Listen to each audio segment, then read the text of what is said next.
In a world teetering on the edge of chaos, the ancient seals foretold in the book of Revelation are breaking, one by one.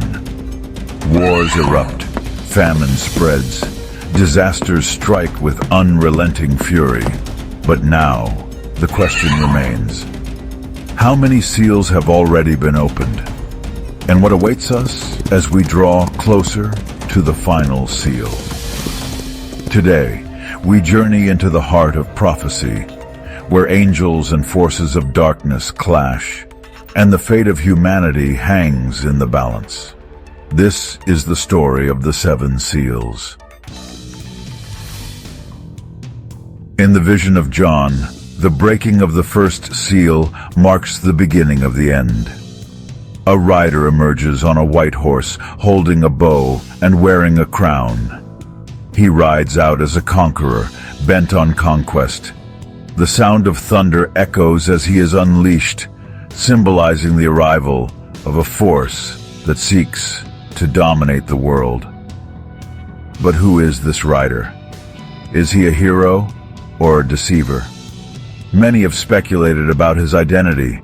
Some believe he represents false peace, a deception that will lure nations into submission. Others argue he is a figure of divine justice, sent to restore balance in a world drowning in chaos. As the rider charges forward, his conquest is not limited to lands or kingdoms. He conquers minds and hearts, spreading influence through manipulation and power. His white horse, often associated with purity, creates an illusion of righteousness. But behind this facade lies the first step toward a chain of devastation that will shake the earth. The opening of the seal sets the stage for what is to come. It is the calm before the storm, a moment when the world begins to feel the weight of the prophecies. Conquest is only the beginning. The remaining seals hold far greater terrors.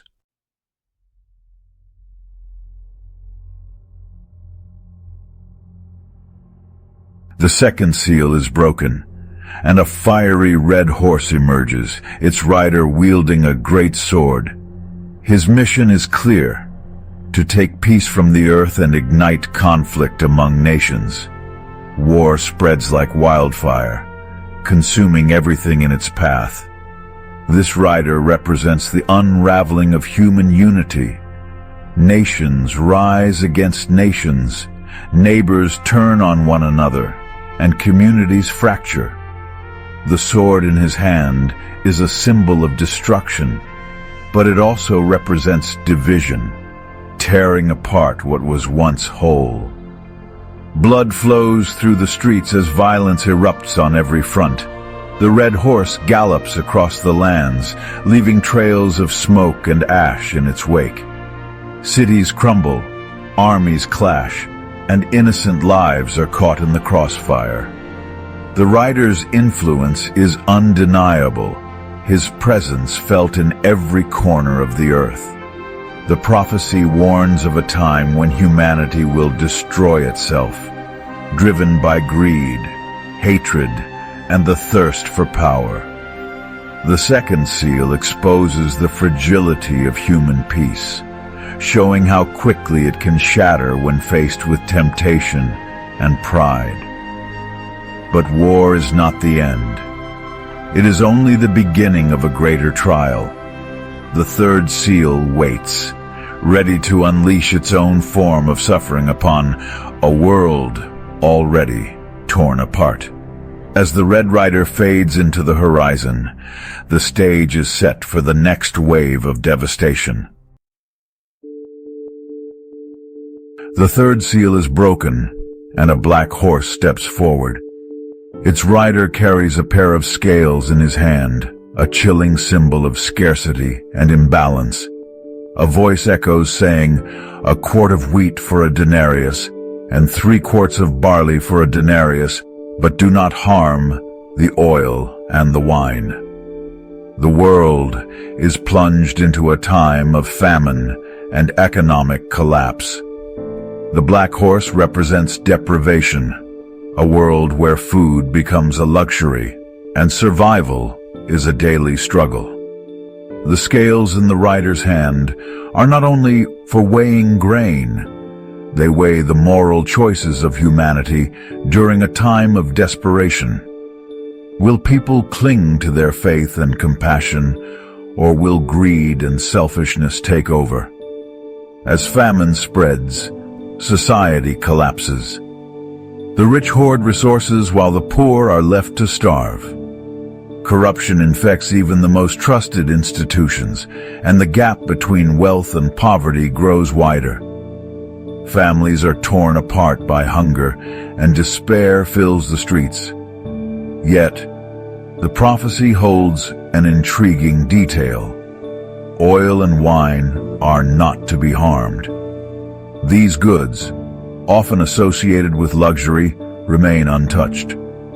This may signify the selfishness of those who protect their wealth while others suffer, or perhaps a glimmer of hope that something will endure through the chaos.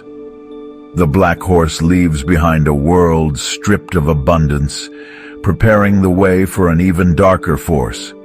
The fourth seal waits, ready to bring death itself to the forefront.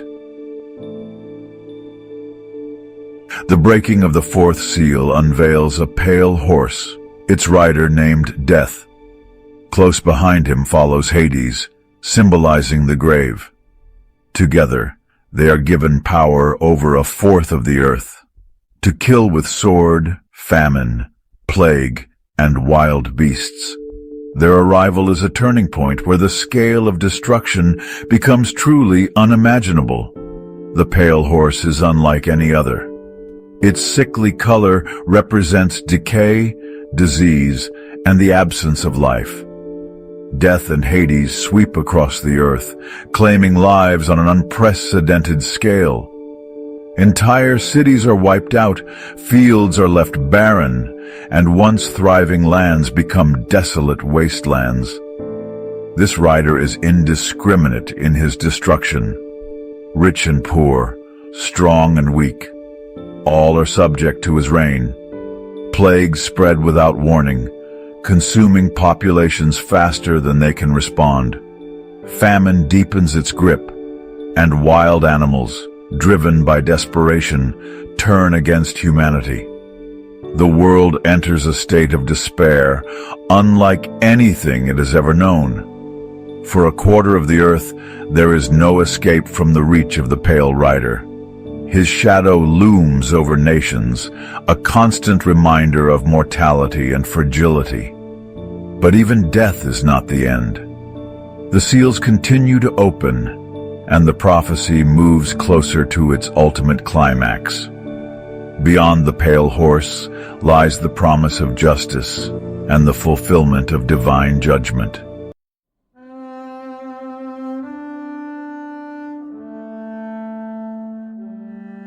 As the fifth seal is opened, the scene shifts from the devastation on earth to the altar of heaven. Beneath it, the souls of those who were martyred for their faith cry out in unison. How long, sovereign Lord, holy and true, until you judge the inhabitants of the earth and avenge our blood? Their voices echo through the heavens, filled with both longing and faith. These martyrs represent those who stood firm in their belief, refusing to bow to oppression or renounce their convictions, even in the face of death. Their cry is not one of revenge, but of divine justice. They seek the fulfillment of God's promises and the restoration of righteousness. Each martyr is given a white robe, a symbol of their purity and victory through suffering. Yet, they are told to wait a little longer until the full number of their fellow servants and brothers and sisters are also killed. This revelation is both hopeful and harrowing. It speaks of God's perfect timing, but also of the trials yet to come. The fifth seal reminds us that faith often requires sacrifice, and that God's justice, though delayed in human eyes, is certain. It shifts the focus from earthly suffering to eternal hope, preparing the stage for the dramatic events of the sixth seal.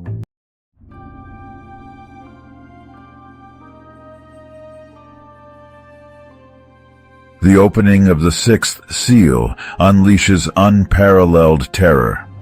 A great earthquake shakes the earth, mountains crumble, and islands vanish. The sun turns black like sackcloth, the moon becomes as red as blood, and the stars fall from the heavens like figs shaken from a tree. The sky itself recedes like a scroll being rolled up, revealing the unimaginable power of God's judgment. Panic grips humanity as kings, rulers, the rich and the poor alike seek refuge. They hide in caves and among the rocks of mountains, crying out, "Fall on us and hide us from the face of him who sits on the throne and from the wrath of the Lamb. For the great day of their wrath has come, and who can stand?" The sixth seal marks a turning point where divine judgment becomes undeniable.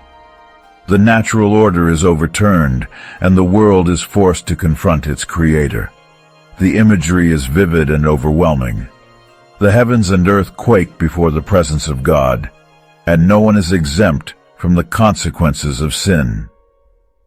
This seal brings humanity to its knees, exposing its fragility and dependence on God's mercy. Yet, even as the world trembles, the question remains: what awaits with the opening of the seventh and final seal?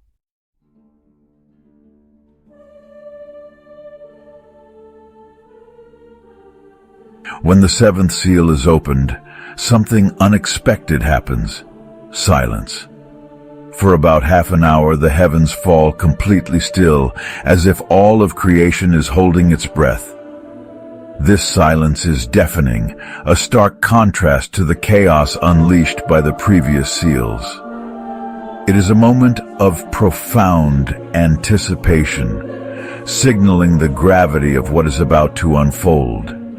7 angels stand before God, each holding a trumpet, waiting for the command to sound. These trumpets are not merely instruments of music, but heralds of divine judgment, each one poised to bring forth a new wave of events upon the earth. The silence is the calm before the storm, a pause that heightens the tension and prepares both heaven and earth for what comes next. An angel approaches the altar, carrying a golden censer filled with incense. The incense represents the prayers of the saints, rising before God like a fragrant offering. The angel then fills the censer with fire from the altar and hurls it to the earth. Thunder roars, lightning flashes, and an earthquake shakes the world once more, marking the beginning of a new phase of judgment. The seventh seal reveals that the story is far from over. It serves as a bridge between the seals and the trumpets, showing that God's plan is intricate and precise. The silence is not the end, but a moment of reverence, a final pause before the heavens unleash their next chapter of justice. It reminds us that even in judgment, God's sovereignty is absolute, and every event unfolds according to His divine will.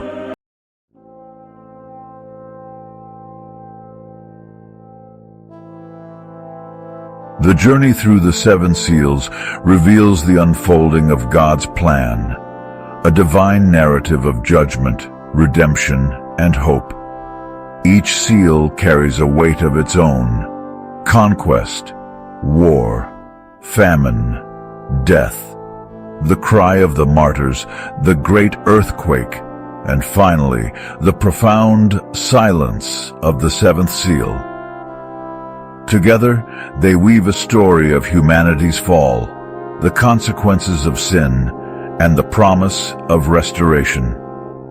The seals show that the events we witness in the world are not random, but part of a greater design. Conquest represents the pursuit of power and deception. War exposes the fragility of human peace. Famine highlights greed and inequity. And death reminds us of the ultimate price of rebellion. The cries of the martyrs echo the cost of faith, while the cosmic signs of the sixth seal bring us face to face with God's sovereignty. The seventh seal's silence speaks volumes, a moment of stillness before the next chapter unfolds. But the seals are not merely about destruction. They are also a call to repentance and preparation. The chaos they unleash serves as both a warning and an invitation, a chance to turn back to the Creator before it is too late. Amid the darkness, there's a glimmer of hope. The faithful are promised protection, and God's ultimate plan is to renew and restore. As the seals are broken, one by one, we are reminded of the urgency of the times. The question is no longer about whether these events will happen, but whether we are ready for what comes next. The story of the seven seals is not just about the end. It is about the beginning of something new, something eternal. Will you be ready when the final chapter begins?